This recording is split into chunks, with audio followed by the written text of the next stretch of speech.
Il y a, parmi toutes les légendes des échecs, une seule qui n'aurait jamais dû exister.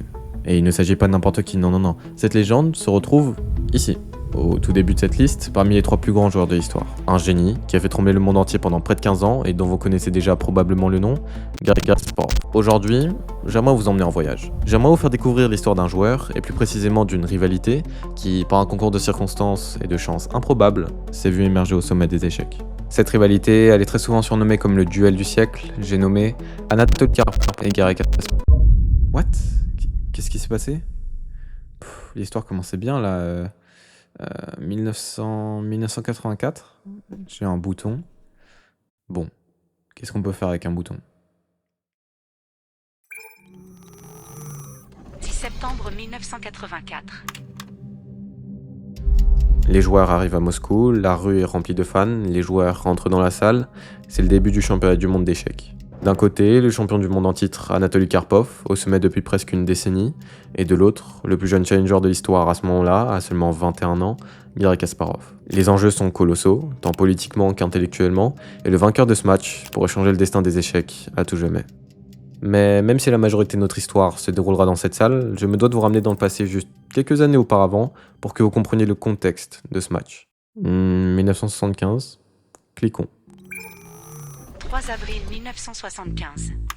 Le champion du monde actuel est Bobby Fischer. Il est le seul américain à avoir surpassé la domination soviétique, ainsi considéré comme l'un des plus grands génies de l'histoire des échecs, même encore aujourd'hui. Personne n'a jamais réussi à le battre, sauf lorsque le plus grand danger s'est qualifié pour l'affronter au championnat du monde, Anatoly Karpov. C'est un prodige soviétique qui a réussi à démontrer un niveau de jeu sans précédent, et donc le monde entier attend qu'une chose, voir le combat entre Fischer et Karpov. Cependant, Fischer avait une personnalité atypique, et il n'appréciait pas lorsque les choses n'étaient pas comme il le voulait. Donc au championnat du monde de 1975, il décide tout simplement de refuser le match et de renoncer à son titre. Il trouvait les conditions de jeu horribles, et a préféré donner sa place de champion du monde à Karpov, gratuitement. Beaucoup d'historiens estiment aujourd'hui que Fischer aurait gagné ce match, mais les faits sont là. Karpov est devenu champion du monde en 1975, redonnant ainsi le symbole de la supériorité intellectuelle à l'Union soviétique dans la guerre froide. Ce symbole, ce n'est pas que des mots. Brejnev, le secrétaire général du Parti communiste, a lui-même donné la couronne de Karpov en lui disant Ну, взял корону.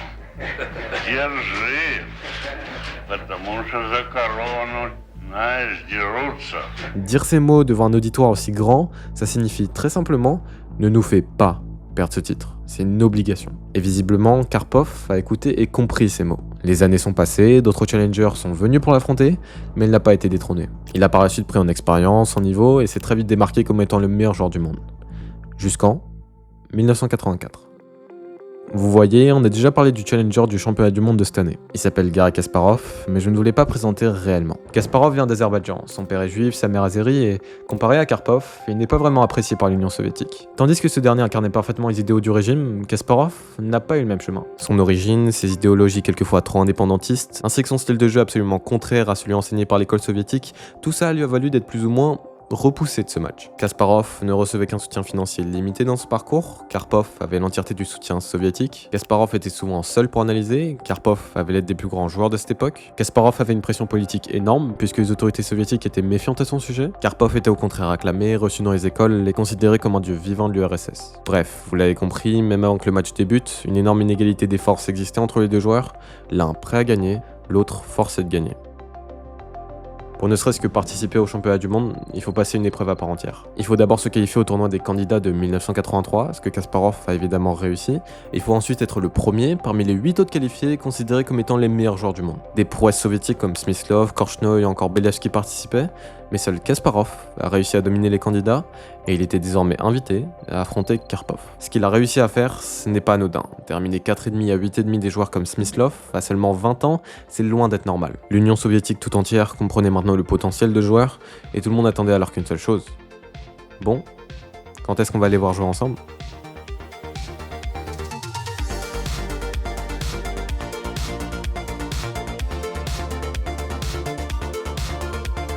Bien évidemment, le monde entier était prêt à regarder ce match. L'engouement était tel qu'on estime le nombre de spectateurs à plusieurs millions. C'est plus que tous les matchs de la NBA à la même période. C'est colossal. Les joueurs s'assoient à leur table, les scores sont 0-0, Karpov a les blancs, Kasparov les noirs. La première partie commence. Start s'il vous plaît.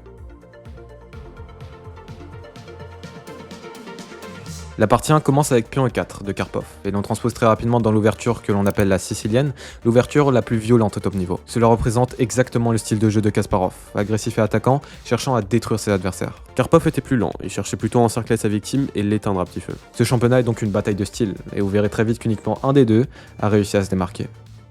On avance dans la partie, Karpov semble obtenir un bel avantage rapidement, et trop rapidement même. En à peine une dizaine de coups, l'ordinateur est déjà très favorable envers Karpov. C'est bizarre, Kasparov, même s'il est jeune, n'a montré un niveau de jeu exceptionnel au tournoi des candidats. Il ne devrait pas être si vite en difficulté. En réalité, le gros enjeu de cette première partie, c'est que il s'agissait surtout d'un combat psychologique. Imagine, tu as 21 ans, tu dois affronter un champion du monde soutenu par l'entièreté de l'Union soviétique.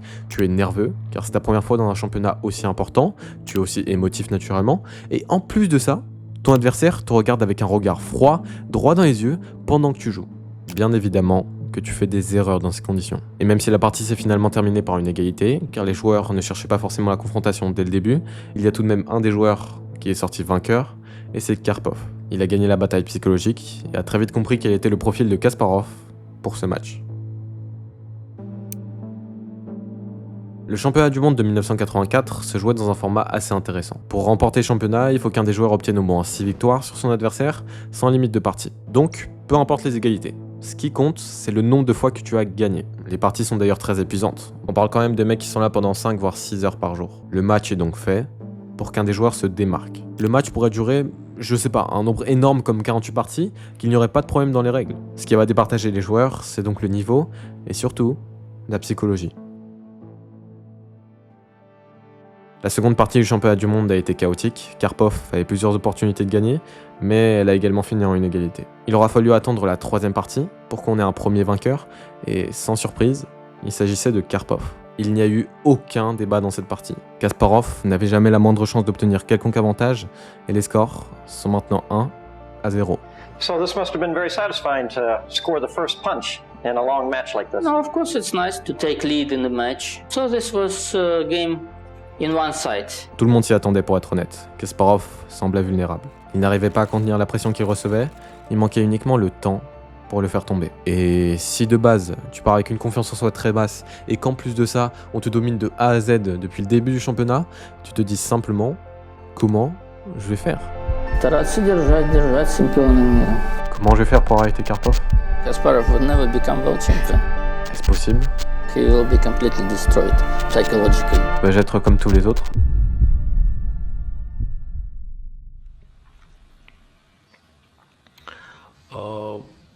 Мне казалось, что мои шансы выглядят лучше. Вот. Ну, как показал матч, я, в общем, Карпова явно недооценивал. 4-0. C'est le score après la 9e partie seulement. Le destin est scellé, Kasparov va tomber d'ici les 5 prochaines parties, et Karpov va tenir la promesse qu'il a faite aux autorités soviétiques en conservant son titre. C'est parti si vite, personne ne pouvait s'imaginer une telle domination alors que Kasparov avait détruit tous les autres meilleurs joueurs du monde. Est-ce que Karpov était dans une catégorie à part ? Est-ce que l'Union soviétique aurait dans un sens forcé le championnat à aller dans cette direction en donnant une inégalité si forte entre les joueurs ? Tout cela est vrai. Kasparov n'avait juste aucune manière humainement imaginable de rivaliser avec Karpov. Il n'allait cependant pas arrêter le championnat du monde. Il avait le soutien de sa mère, Clara Kasparian, la seule personne de sa famille encore vivante pour le voir jouer. Il n'allait pas abandonner. Mais s'il décidait de ne pas abandonner, il fallait forcément qu'il change de stratégie. Мне стало ясно, что надо, в общем, играть по-другому.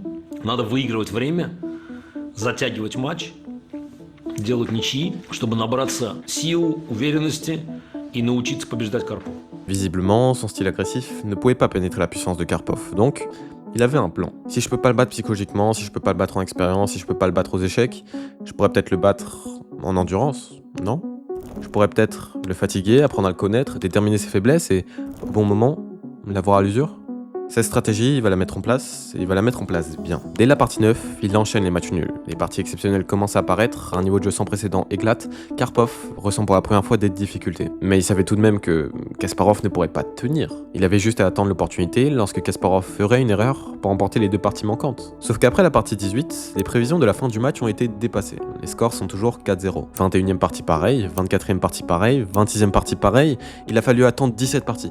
17 parties avant d'avoir une nouveauté dans le match. À la partie 27, Kasparov craque. Malheureusement. Les soviétiques n'attendaient que ça, ils voulaient que Kasparov perde pour que les scores soient désormais 5-0 et que, finalement, il soit psychologiquement anéanti d'une telle humiliation. Karpov n'a besoin que d'une dernière victoire pour enterrer son adversaire. Cela fait 3 mois que les joueurs jouent, il serait temps d'arrêter le match. Mais Kasparov, c'est un battant. Pour rien au monde, il se prendrait 6-0. Peu importe les pressions de l'équipe adverse, du régime entier même, un jour il se lèvera, et un jour, il réussira à gagner contre son adversaire. Et enfin, à la partie 32, un miracle se produisit. Jouer un match de championnat du monde à l'âge de 21 ans, c'est tout simplement exceptionnel. C'est le combat de sa vie. Ce que vous êtes en train de voir, c'est peut-être la partie la plus importante de l'histoire de leur rivalité. Elle a changé la tournure des événements puisque, ça y est, Kasparov a enfin remporté sa première partie au championnat du monde de 1984. Et si les scores sont toujours écrasants pour Karpov, ce que ça a donné à Kasparov, c'est du terrain. Du terrain sur la bataille psychologique qu'il avait perdue dès sa première arrivée ici. Il a gagné en confiance, il a vu qu'il en était capable, et sa stratégie semblait fonctionner. On est loin encore, une partie perdue et c'est terminé, mais ouais, faut la gagner. Pendant les 10 prochaines parties, Karpov a tout fait pour terminer le match. Il fatiguait, donc il essayait de prendre plus de risques, il changeait aussi d'ouverture, il changeait carrément de style de jeu, mais rien à faire. Kasparov était un mur. De la partie 33 à la partie 46, les joueurs ont encore enchaîné les matchs nuls. Et à la 47e partie, la stratégie de Kasparov portait ses fruits après près de 5 mois de jeu. Il remporte cette partie avec une combinaison gagnante pourtant simple, montrant ainsi la vulnérabilité de Karpov à ce stade du match. Et je ne sais pas si vous me croirez, si je vous disais que Kasparov a aussi gagné la prochaine. Il a gagné la 47e et la 48e partie d'affilée contre celui qui le menait 5-0. Et Karpov était tellement désespéré et ne pouvait pas croire à un tel retournement qu'il a essayé un piège.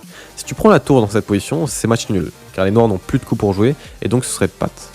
Les scores sont désormais 5-3 et là il faut que Kasparov détruise le reste du match pour obtenir le plus grand. Il se passe quoi 1985 Quoi mais pourquoi on n'a pas fini le match là, et qui a gagné? Ce que vous venez de ressentir, c'est ce qu'a ressenti le monde entier le 10 février 1985. Un stop si brutal dans l'histoire. Pourquoi Kasparov semblait retourner les tables. Eh bien, c'est justement là le problème. Le 10 février 1985, le président de la Fédération internationale des échecs, Florencio Campomanes, prononcera à une conférence de presse l'une des annonces les plus poignantes de l'histoire des échecs. On y entend, si on devait résumer très brièvement, le championnat du monde est arrêté, car les joueurs sont fatigués et on pense à leur santé, et Karpov garde son titre, bien sûr. Ok. Donc les 5 derniers mois de jeu auraient servi à rien. Alors, certes, le match est extrêmement épuisant. Par exemple, Karpov a perdu presque 10 kilos durant la durée du match, tellement il était stressé. Je comprends tout ça, mais me dire qu'au moment où Kasparov a gagné 2 fois d'affilée, il décide de prendre cette décision, ça semble étrangement être de la pure et simple peur. Les rumeurs circulent que l'Union soviétique serait à l'origine de cette décision. Elle aurait mis pression à Florencio pour stopper le match, car elle ne voulait pas que Kasparov remonte. Cette rumeur tient la route, car Florencio semblait étrangement confus et mal préparé durant la conférence de presse. Cette annonce n'a pas plu à 2 types de personnes. Numéro 1, les spectateurs, et numéro 2, Kasparov lui-même. Pour la première fois de l'histoire de l'Union soviétique, un athlète de haut niveau va venir sur l'estrade, prendre le micro et contester publiquement les mesures prises par les soviétiques. Нет, я буду говорить здесь. Впервые за 5 месяцев у меня появились некоторые шансы. Некоторые. Процентов 25 или 30. И сейчас у меня их пытаются отнять. Бесконечными затяжками. И пусть те, кто затягивают матч, отвечают за это. Матч должен был продолжаться. Я говорил это 2 недели назад. Без тайм-аутов, без перерывов. Но матч оттягивается. И ясно, что с каждой оттяжкой шансы чемпиона мира на выигрыш одной партии возрастают. А мои уменьшаются. Вот. En rétrospective, Kasparov assume avoir eu beaucoup de chance ce jour-là. C'était les bonnes conditions, au bon moment, au bon endroit, mais que si ça s'était passé un poil différemment, pour le citer, ça aurait été du suicide. Tu ne pouvais pas faire ça. Mais lui l'a fait. Et c'est à partir de là que s'est créée la légende de Kasparov. Son caractère indépendantiste s'est absolument développé et des milliers de personnes à travers le monde ont commencé à l'acclamer et à sympathiser. Ils ont compris que Kasparov, en plus de devoir jouer une légende des échecs pendant des mois, a dû faire face à un favoritisme et une pression hors du commun du système soviétique, biaisé absolument envers Karpov. L'engouement entier de la communauté ainsi que les positions de Kasparov lui ont permis 2 choses. Numéro 1, il ne devait pas refaire le tournoi des candidats pour se qualifier au championnat du monde. Il était d'office challenger. Et numéro 2, au lieu de devoir attendre 3 ans de plus comme d'habitude pour le prochain match, il allait jouer cette année, en 1985. Et bah, on n'a pas eu de gagnant, 3 septembre 1985. Le contexte de ce match est très tendu. On a déjà vu tout le tralala avec le championnat de 84, mais ce qui a marqué la période d'entre-deux matchs, c'est que Kasparov devenait de plus en plus une figure politique allant à l'encontre des idéologies et pratiques soviétiques. Il affirmait publiquement que les institutions étaient biaisées, que ce soit dans des interviews ou des conférences, et il devenait un peu incontrôlable pour les autorités soviétiques, et ça devenait un problème. Vous voyez, le comité disciplinaire n'appréciait pas tout ce que disait Kasparov. Il s'était donc mis d'accord, avant que le match ait lieu, de bannir Kasparov de toute compétition pendant les 2 prochaines années. Et plus Kasparov critiquait, plus la prise de cette mesure s'accélérait. Forcément, ça avantageait beaucoup les soviétiques, et notamment Karpov, qui a d'ailleurs arrêté de se préparer au match, tellement il était persuadé que cette mesure allait être prise. Il a carrément dit dans des interviews, il n'y aura pas de second match. Et rétrospectivement, comment serait-ce possible qu'une telle mesure ne passe pas? L'Union soviétique était puissante, et faisait taire sans trop de soucis toutes les personnes la contradisant. Kasparov avait clairement toutes les raisons de se faire bannir du championnat. Ce qui pouvait encore le sauver, c'est l'instabilité politique de l'URSS à cette période. Le dirigeant changeait très souvent, les soviétiques avaient d'autres problèmes à gérer, et Kasparov recevait le soutien de personnes influentes, et notamment un proche de Gorbatchev, Alexander Yakovlev. L'accumulation de tous ces facteurs retardait la prise de la mesure du comité. Kasparov, contrairement à son adversaire, passait parfois 12 heures par jour à s'entraîner. Il faisait même beaucoup de sport pour maintenir une forme physique, ce qui était assez rare au top niveau. Lui était prêt à jouer ce match. La seule chose qui pourrait l'arrêter serait le verdict du comité. Est-ce que la mesure passera? La réponse est non. Kasparov a eu assez de chance, et le match avait donc bel et bien lieu.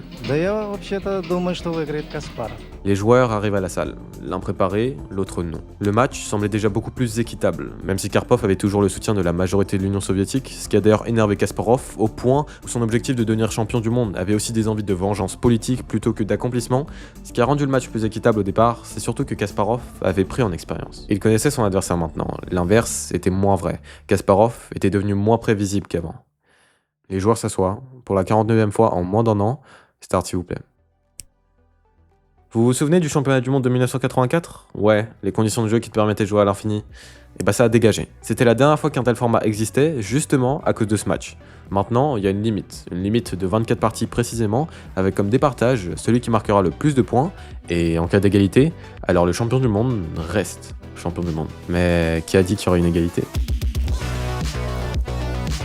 Le bal s'ouvre avec d'emblée une victoire de Kasparov. En post-interview, il dira que son adversaire n'était pas focus, il n'était pas dans le match. Mais une légende du jeu reste une légende, et Karpov remportera les parties 4 et 5 back-to-back.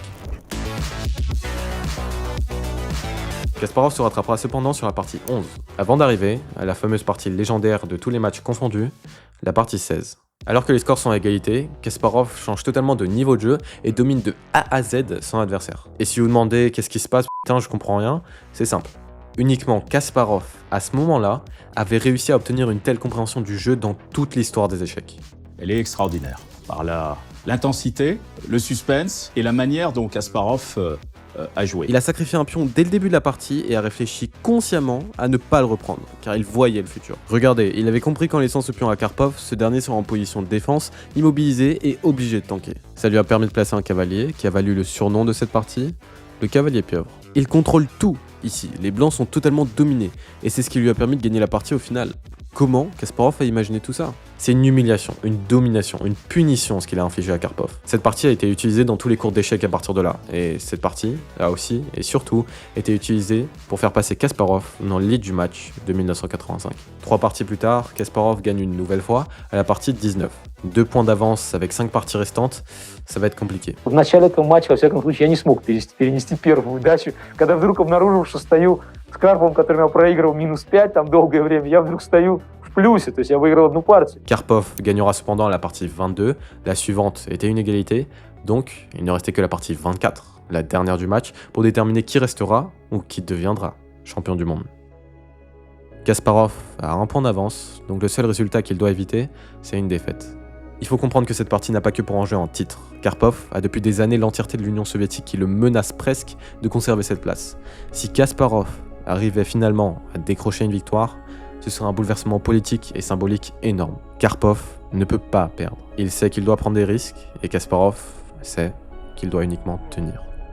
На этот раз моя уверенность в победе и качество подготовки, и как бы уже понимание соперника, они уже вот все сошлись вместе. То есть я был на подъеме.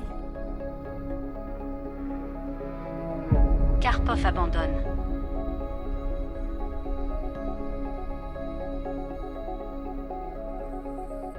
La photo est historique. Kasparov, nouveau champion du monde, lève les mains au ciel pour célébrer l'apogée de toute cette dernière année. Sa mère le regardait jouer au loin, elle l'a vu devenir le plus jeune champion du monde de l'histoire à ce moment-là. On l'applaudissait aussi, son soutien pour son fils depuis tout petit lui a aussi valu une place dans cette victoire. Le sacrement est divin, Kasparov sourit, est acclamé, et Karpov le félicite aussi dans le fond de la salle.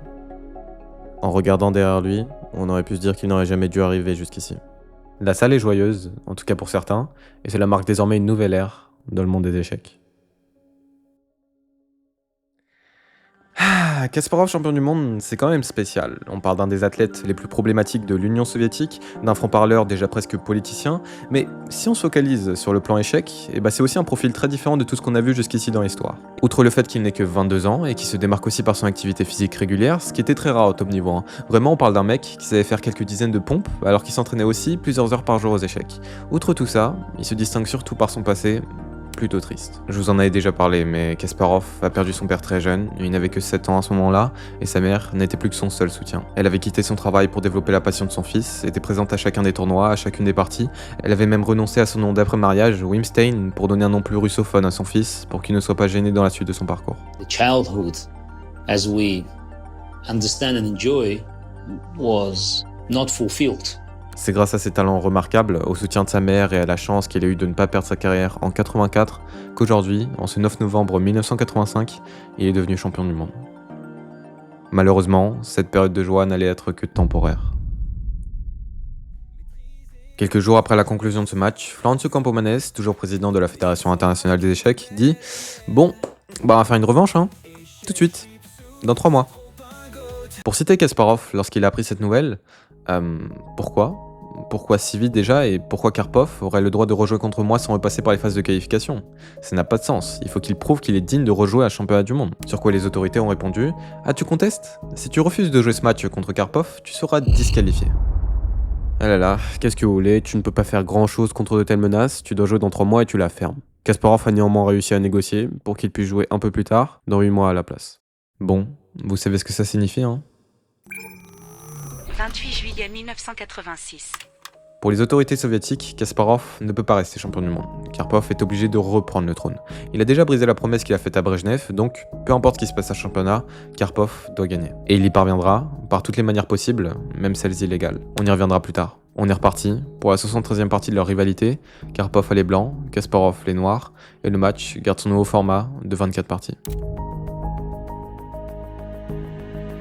Pendant que la première partie avance, j'aimerais vous parler de la particularité de ce match. En fait, les 12 premières parties étaient jouées à Londres, et les 12 suivantes à Leningrad, donc l'actuel Saint-Pétersbourg. C'est pas rien que le match était organisé à Londres. C'était la deuxième fois seulement, en plus de 40 ans, que le match était organisé en dehors de l'Union soviétique. C'est un symbole puissant. Kasparov a apporté un tournant majeur au jeu. Reste plus qu'à savoir s'il va tenir. La première partie est un match nul, la deuxième aussi, la troisième de même. À la quatrième, nous avons notre première victoire du match, et c'est Kasparov qui se démarque, grâce à un pion passé inarrêtable. Cependant, Karpov remportera la prochaine, car il va gagner ce pion, et on est de nouveau revenu à une égalité. Bon, tout est classique pour l'instant, et ça fait déjà 2 championnats du monde qu'on les voit jouer ensemble, on peut pas s'attendre à grand chose de nouveau. Sauf que, ce match est différent. Vous voyez, Karpov a compris quelque chose de clé, il devait changer. Il ne pouvait plus se reposer sur ses lauriers, il devait travailler. Donc il s'est beaucoup préparé pour ce match. Il a monopolisé l'entièreté de son équipe pour qu'il soit dans les meilleures conditions possibles, et surtout, il a changé de style. Il est devenu un poil plus agressif et, bizarrement, un poil plus prévoyant. Kasparov a dit en interview qu'il trouvait son adversaire quelquefois très rapide. Il jouait parfois très vite, des lignes que lui-même calculait depuis plusieurs minutes. Regardez cette position par exemple, c'est la partie 5 du championnat, celle que Kasparov a perdue là. Pour rappel, Karpov a les blancs, et Kasparov, avec les noirs donc, va jouer le coup cavalier E4. Karpov va répondre très vite avec la prise du pion, Kasparov va à son tour prendre le cavalier, et Karpov va répondre instantanément tout ce que vous allez voir. Il savait toutes les réponses pour l'exacte ligne qu'a joué Kasparov. Ce que vous venez de voir, c'est globalement de la pure et simple préparation, c'est-à-dire retenir les meilleurs coups du début d'une partie au préalable pour ne pas avoir besoin de réfléchir lors du match. Mais, ce qui est bizarre, c'est qu'il savait exactement cette ligne, alors qu'elle était plutôt rare à cette époque, comme s'il savait quoi retenir pour le match. Alors attention, ce n'est pas nécessairement alarmant. Comme on l'a dit, Karpov s'entraînait sérieusement pour le championnat. Il avait même eu accès à un ordinateur lorsqu'il était en Union soviétique, certes pas très efficace encore, mais tout de même utile. Bref, c'est pas impossible qu'il préparait exactement la même ligne que Kasparov. Mais on ressentait tout de même cette différence de niveau de jeu, et pas qu'une seule fois, non, c'était répété, ça arrivait souvent. Et en plus de changements majeurs, Karpov a commencé à jouer agressif et mettre une pression plus forte sur son adversaire.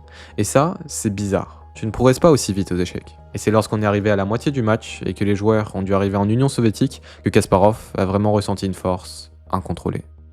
En arrivant à Saint-Pétersbourg, Kasparov menait le match 2-1. Il a ensuite gagné la partie 14 et 16, le mettant en avance de 3 points. On aurait pu se dire que c'est fini, Kasparov a enfin réussi à montrer qu'il était au-dessus de son rival, et ce championnat n'était qu'une confirmation de sa domination. Sauf qu'il va se produire ça. 3 défaites. 3 d'affilée. Personne, dans l'histoire, n'avait infligé ça à Kasparov jusque-là. Ce n'est pas normal. Je ne vous apprends rien en vous disant que ça a été un choc absolu pour le monde entier, et surtout pour Kasparov lui-même. Et quand je vous dis que ce n'est pas normal, ce n'est pas exagéré. Il y avait forcément une raison derrière cette destruction. Et celle-ci n'est pas drôle. Retour en arrière. On est à la fin de la partie 16. Kasparov a gagné, mais au lieu d'être heureux, il est préoccupé. Pourquoi ? Parce qu'il est censé mener le match de 3 points. Eh bien, il est très méfiant en réalité. Vous vous souvenez du fait que Karpov semblait anormalement bien préparé à ses parties et qu'il savait presque toujours ce qu'allait jouer son adversaire ? Ouais, ça c'est suspect. Et c'est d'autant plus bizarre lorsque Kasparov perd la partie 17 en une trentaine de coups seulement, avec une énième préparation parfaite de son adversaire. C'est là qu'a émergé l'idée d'une taupe, d'un espion dans l'équipe de Kasparov. Un espion qui échangerait avec l'équipe de Karpov pour lui révéler les préparations secrètes de son adversaire. Mais la question ce serait, qui ferait une chose pareille ? Peu importe combien de temps ils pouvaient fouiller les chambres des joueurs de l'équipe, personne n'avait de ligne secrète.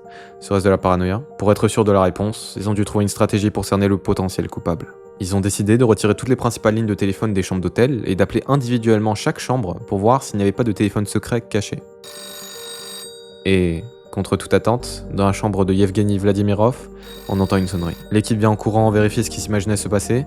Ils découvrent bel et bien un téléphone dissimulé en dessous du lit, qui n'avait aucune autre raison d'être ici que de vouloir donner des informations confidentielles. On le confronte directement, et sa justification sera qu'il souhaitait appeler sa famille et ses proches sans être sous écoute. J'aurais aimé vous dire que ce n'est que du blabla, malheureusement on n'a pas de preuves tangibles qu'il dévoilait quelque chose à l'équipe de Karpov. Ce dernier a bien évidemment nié, donc, même jusqu'à aujourd'hui, on ne sait pas. Tout portait à croire que Vladimirov était une taupe, donc ils ont dû le renvoyer par sécurité, et ça c'est très dur. Kasparov a très mal pris cette probable trahison, et bon vous connaissez la suite, il va perdre 2 fois de plus, et il semblait au fond du gouffre. Ah oui, car ce que je vous ai pas dit, c'est que, l'Union soviétique, c'est beaucoup moins accueillant que Londres, en tout cas pour Kasparov. Le favoritisme omniprésent pour son rival était juste invivable. Il était donc vraiment en difficulté à ce stade du match. Heureusement, il va réussir à se stabiliser, il va revenir avec des matchs nuls, reprendre confiance, et va même gagner la partie 22 du match. À ce moment-là, Kasparov avait repris le lead d'1 point, et il devait uniquement résister. Bon, ce n'est pas si compliqué quand t'es l'un des meilleurs joueurs de tous les temps. Kasparov survit, il se maintient en tant que champion du monde. Déjà que ce match n'était pas légitime de base, en plus de cette petite controverse de trahison, il n'aurait pas été juste de ne pas battre son rival une nouvelle fois. Allez, normalement le temps nécessaire pour le prochain championnat est de 3 ans, donc le bouton tu nous envoies en 1989, 1987, qu'est-ce qu'il y a encore ? Ah, je vous ai pas dit, lorsque les joueurs se sont mis entre guillemets d'accord pour jouer le championnat de 86, Florenzo Campomanes a exigé que, après ce match, le perdant aurait le droit de rejouer directement à la finale des candidats juste 1 an après, en octobre 87. C'était au cas où, si Kasparov perdait, ça n'aurait pas été juste, donc voilà, c'était un filet de sécurité. Sauf que Kasparov a gagné ce match, donc il a tout à perdre au prochain. Bon, pas le choix, on clique, on espère pour la dernière fois. 12 octobre 1987. Il faut savoir que là ça va faire 4 championnats du monde sans interruption. Chaque année, ils ont joué pendant des mois entiers, si bien qu'ils avaient déjà joué 96 parties en arrivant ici. Autant vous dire que c'est colossal, et on n'est même pas encore à bout. On est à Séville, en Espagne, et pour la première fois, l'entièreté du match se jouera en dehors de l'Union soviétique. Le plus gros enjeu de ce match, c'est comment Karpov arrive à rester au top niveau. Je veux dire, on parle d'un mec qui a 36 ans, qui devrait commencer à fatiguer et se faire rattraper par les générations plus jeunes. Comment il tient encore tête à son rival. Alors certes, il ne gagne plus les championnats du monde, mais à côté, il fait toujours des tournois prestigieux qui finit toujours par gagner. C'est encore le seul à pouvoir affronter Kasparov à un niveau presque égal. Cependant, Kasparov est maintenant celui qui a l'ascendant sur le plan psychologique. C'était le plus gros point faible de son jeu lorsqu'il est venu pour la première fois, mais en arrivant à ce match, il a tourné les tables. Il est de plus en plus confiant, et il deviendra même arrogant à l'égard de Karpov dans les interviews et des biographies qu'il publie avant le championnat. Bref, Kasparov est le roi du monde à Séville. Sauf qu'avec le temps, ça lui a causé de défauts. Se sentir supérieur, se sentir au 7e ciel pour reprendre ses mots, tout ça l'a rendu moins agréable, méchant, arrogant avec ses proches. Il respectait toujours sa mère pour tout ce qu'elle lui a apporté, mais pour ce qui est de son équipe, il se laissait aller. Il a même viré son tout premier coach, Alexander Nikitin, qui lui avait tout apporté, juste parce qu'il voulait être plus indépendant dans ses choix et sa vision du monde. Ce revers de la médaille va lui causer du tort dans ce match, parce qu'il ne s'attendait probablement pas à ressentir une telle amélioration dans le jeu de son adversaire. La partie 1 est une égalité, la partie 2 est gagnée par Karpov, la partie 4 est gagnée par Kasparov, la partie 5 par Karpov, la partie 8 par Kasparov, et ça pendant un long moment. On avait un nombre élevé de parties décisives, les joueurs jouaient de moins en moins des égalités, mais les deux restaient collés entre eux. Aucun ne se démarquait, si bien qu'à la fin de la partie 22, les joueurs avaient tous les deux le même nombre de points. Je vous le rappelle, si le match finit par une égalité, le champion du monde reste à sa place. Donc, Kasparov a juste besoin de tenir jusqu'au bout pour garder son titre. Et alors que tout le monde pensait que le match était fini, Kasparov prend d'énormes risques. Pourquoi ? Si vous ne comprenez pas, Kasparov donne une tour dans cette position. Pour aucune raison. Il pouvait très bien jouer un autre coup, mais pourquoi genre ? Il a juste besoin d'une égalité. Après tout, on va lui faire confiance. S'il a joué ce coup en étant l'un des meilleurs joueurs de tous les temps, c'est qu'il sait ce qu'il fait.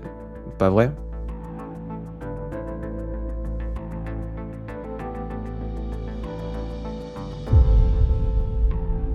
Ouch. C'est terminé, car Karpov gagne une pièce et il remporte la partie 23. Si vous ne comprenez pas ce que ça implique de perdre une telle partie, je vais vous expliquer très simplement. Là, il reste que la partie 24 au championnat du monde de 87. Et si Kasparov, qui a maintenant un point de moins dans le match, ne gagne pas cette dernière partie, il perd son titre. Il est obligé de gagner.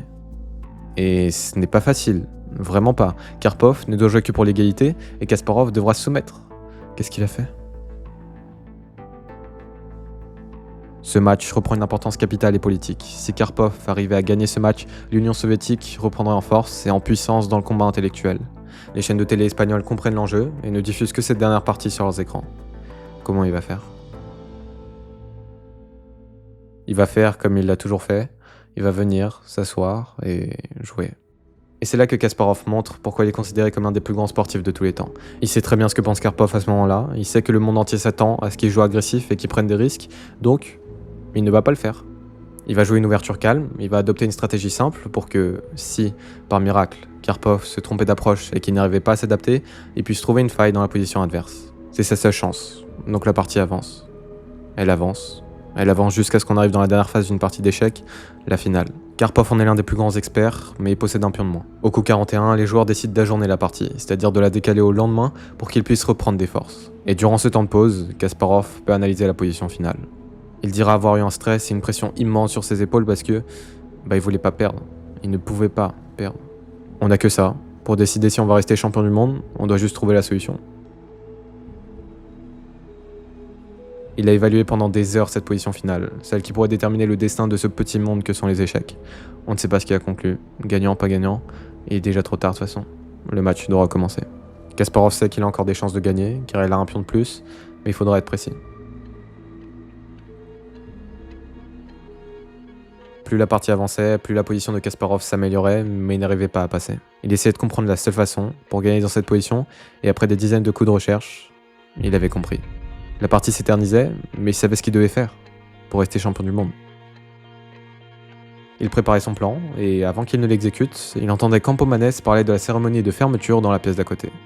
Pourtant, il reste encore des choses à faire dans cette partie. Pourquoi en parler si tôt ? C'est qu'en levant la tête qu'il avait compris, Karpov avait abandonné.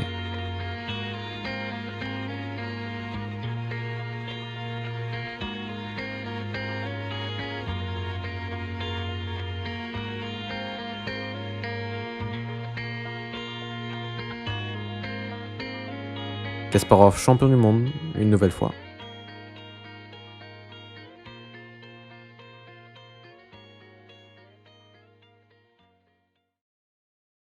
« 1990, prochain championnat du monde ?» On en a encore pour combien de temps en fait ? Parce que là ça fait 6 ans qu'ils jouent ensemble, c'est impossible de rester aussi longtemps en forme. Allez on clique, on veut savoir la fin de l'histoire quand même. 8 octobre 1990. Pour la deuxième fois dans cette rivalité, le match allait être joué à 2 endroits différents. La première moitié à New York et la deuxième en France, à Lyon. Il faut savoir que voir Karpov à ce championnat du monde est exceptionnel. Il n'y a pas eu de revanche organisée, il a dû se qualifier à ce championnat, en passant par tout le process, gagner les interzonaux, les candidats, etc. Et en plus d'être assez âgé pour le jeu, Karpov a assumé des années après que, à la finale des candidats de 1989, des sponsors étaient venus le voir pour le payer pour perdre les candidats. On en est là, Karpov était au sommet depuis si longtemps que les gens voulaient le payer pour qu'il laisse sa place aux autres. Mais depuis quelques années, il y a quelqu'un au-dessus, et il compte bien le dépasser. Il a bien vu ce qu'il aurait pu faire en 87, il y était presque. Alors la question ce serait, est-ce que Karpov, après s'être fait détruire pendant 6 ans, qui aurait dû enterrer la carrière de Kasparov en 84 et qui aurait dû devenir une légende du jeu, peut vraiment gagner le championnat du monde? À la partie 12, les scores étaient à égalité, et lors de leur arrivée à Lyon, il n'y aura qu'un des joueurs qui restera. Karpov arrive en retard comme à son habitude. Essaye-t-il d'irriter son adversaire? Kasparov est confronté à de sérieux problèmes. Le champion du monde sait qu'il va perdre cette partie. Il abandonne. Le camp Kasparov semble dépité. It was a bad mistake. De plus, le champion du monde aurait pu gagner cette partie. Le score est à présent de 11,5 à 9,5. We'll see. I mean, I have a good position now. Il entend remporter le trophée en or et diamant qui semble narguer les joueurs. Le score est de 12-11 en faveur de Garry Kasparov avant la 24e partie du match.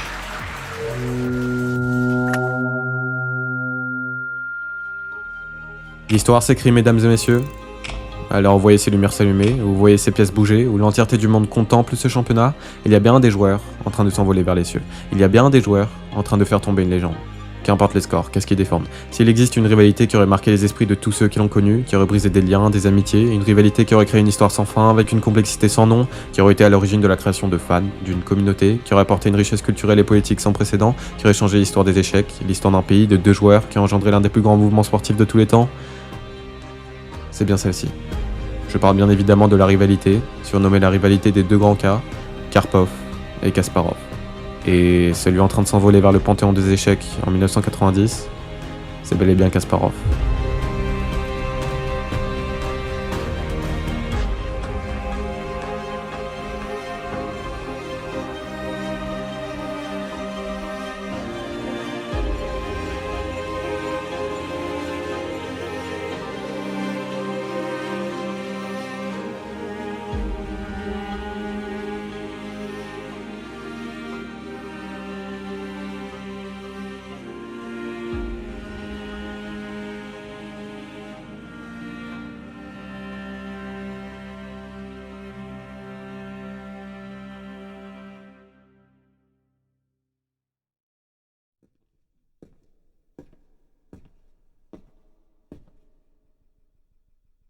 Tiens, il n'y a plus de nombre.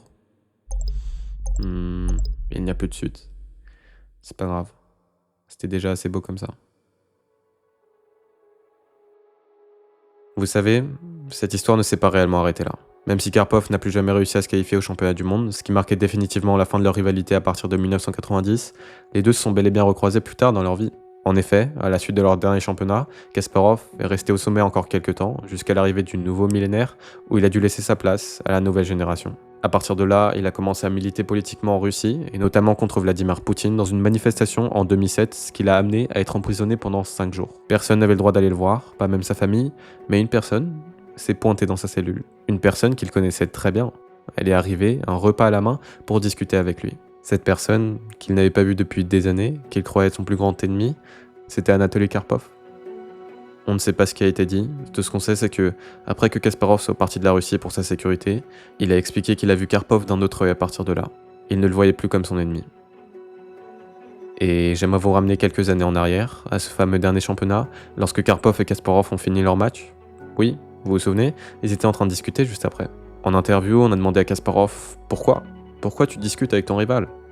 Et Kasparov, déjà à cette époque, avait répondu « Karpov est la seule personne sur cette planète qui arrive à comprendre l'art auquel je joue. Bien sûr que je discuterai avec lui. » Finalement, quelle serait une belle rivalité sans une once d'humanité.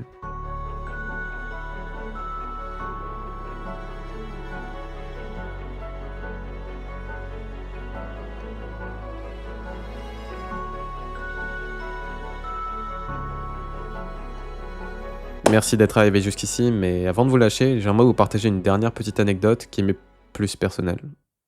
Cet enfant, sur cette photo, c'est moi. Bon, alors j'avais 9 ans et je suis moche, mais qu'est-ce que vous voulez, je suis joueur d'échecs. Je peux pas tout avoir. Plus sérieusement, cette histoire me tenait particulièrement à cœur parce que, lors d'un championnat de France en 2018, les organisateurs de la FFE avaient décidé d'inviter Karpov. J'ai eu la chance de le rencontrer. Moi, alors que je suis en slip dans ma chambre. Alors bien évidemment, je ne connaissais pas du tout cette histoire, je savais pas qu'en cliquant sur ce bouton, en 1984, j'aurais appris tout ça. Si seulement je savais à cette époque que Kasparov aurait dû ne jamais devenir la légende qu'on connaît tous, qu'en 84, il aurait dû perdre contre l'autre légende qui se trouvait devant moi, peut-être que cette interaction aurait été bien différente. J'ai pas été foutu de cadrer correctement, du coup il regarde pas vraiment la caméra, mais vous inquiétez pas. On est actuellement à plus de 26 000 abonnés, c'est énorme. Merci. N'hésitez pas à rejoindre mon Discord aussi, on est bientôt aux 1000 membres, c'est en description. À très vite, c'était Lux. Ciao.